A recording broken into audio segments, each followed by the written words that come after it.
नमस्कार मेरे प्रिय भक्तों, ओम नमः शिवाय, हर हर महादेव। आइए सुनते हैं सावन के दूसरे सोमवार की व्रत कथा। सावन में सोमवार व्रत का विशेष महत्व है। मान्यता है कि इस दिन भगवान शिव का पूजन और व्रत कथा का पाठ करने से शुभ फलों की प्राप्ति होती है। सावन का दूसरा सोमवार 10 अगस्त 2026 को है। इस दिन भगवान शिव की विधि पूर्वक पूजा अर्चना की जाती है और व्रत कथा का पाठ किया जाता है। मान्यता है कि सावन में सोमवार व्रत कथा पढ़ने या सुनने से समस्त पापों से मुक्ति मिलती है और मनवांछित फल की प्राप्ति होती है। सोमवार का व्रत चैत्र, बैसाख, श्रावण, माघशीर्ष और कार्तिक मास से आरंभ किया जाता है। आमतौर पर सावन मास में सोमवार व्रत आरंभ करना चाहिए। सावन के दूसरे सोमवार पर आइए सुनते हैं सोमवार व्रत की कथा।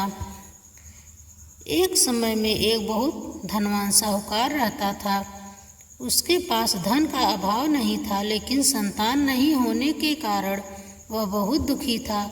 पुत्र प्राप्ति के लिए वह हर सोमवार का व्रत रखता था, शिव जी का पूजन किया करता था।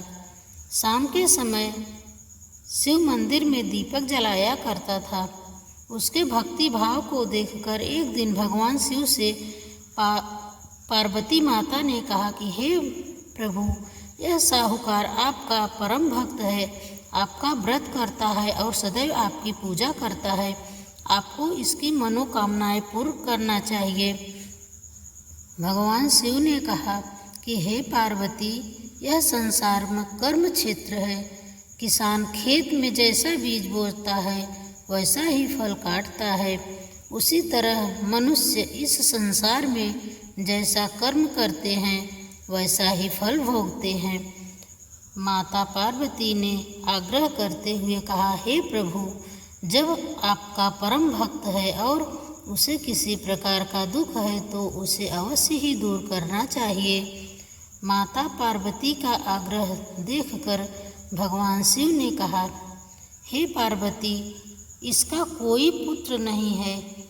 इस चिंता में यह अति दुखी है। इसके भाग्य में पुत्र न होने पर भी इसके पुत्र प्राप्ति का वर देता हूँ, परंतु पुत्र केवल 12 वर्ष तक जीवित रहेगा। इसके बाद उसकी मृत्यु हो जाएगी। इससे अधिक मैं कुछ नहीं कह सकता। माता पार्वती और भगवान शिव का वार्तालाप साहूकार सुन रहा था। उसको इससे न तो प्रसन्नता हुई और न ही दुख हुआ। यह पूर्व की तरह भगवान शिव का पूजन और व्रत करता रहा। कुछ समय के बाद साहूकार की स्त्री गर्भवती हुई और 10वें महीने में एक अति सुंदर पुत्र को जन्म दिया। साहूकार के घर में बहुत खुशी मनाई गई, लेकिन साहूकार जानता था कि पुत्र केवल 12 वर्ष की आयु है, इसलिए उसे ज़्यादा प्रसन्नता नहीं हुई और न ही उसने यह भेद किसी को बताया। जब बालक 11 वर्ष का हो गया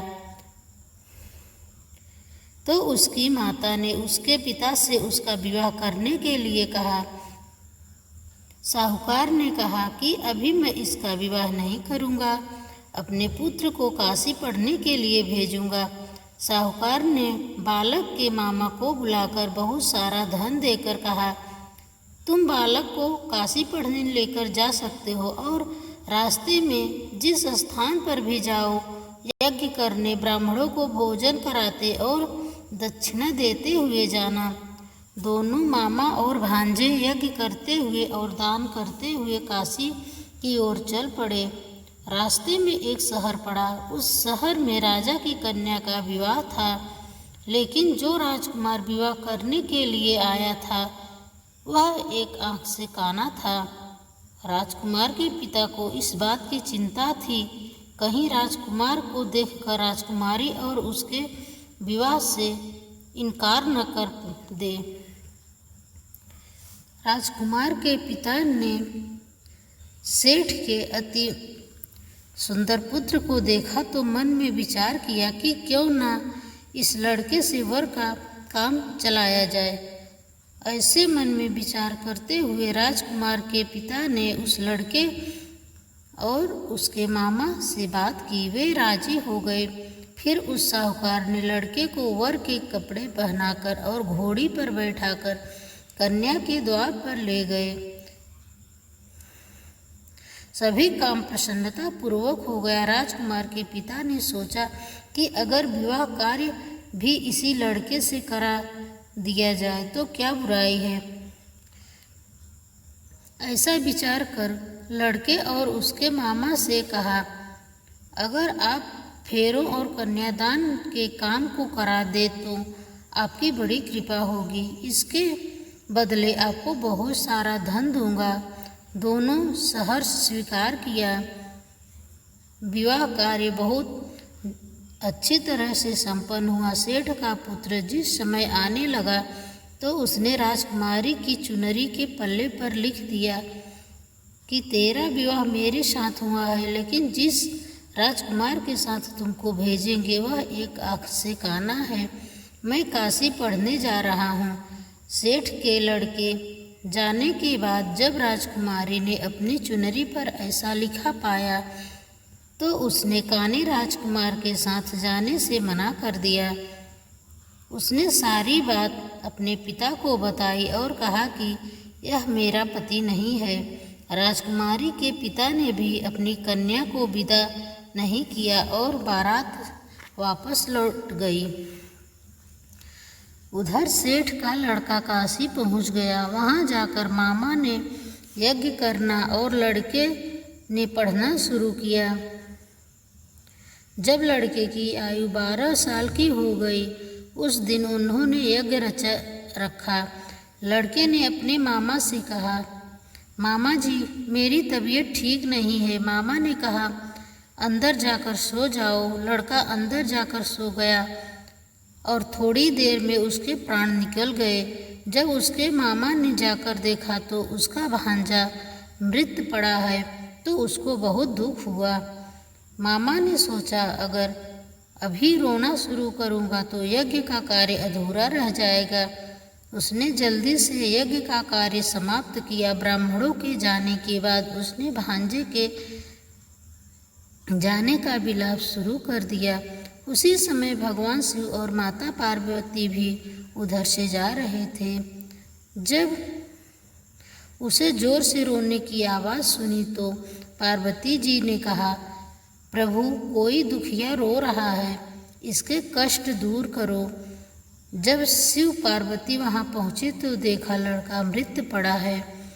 लड़के को देखकर माता पार्वती ने कहा कि हे प्रभु, यह तो सेठ का पुत्र है जिसे आपने वरदान से उत्पन्न किया था।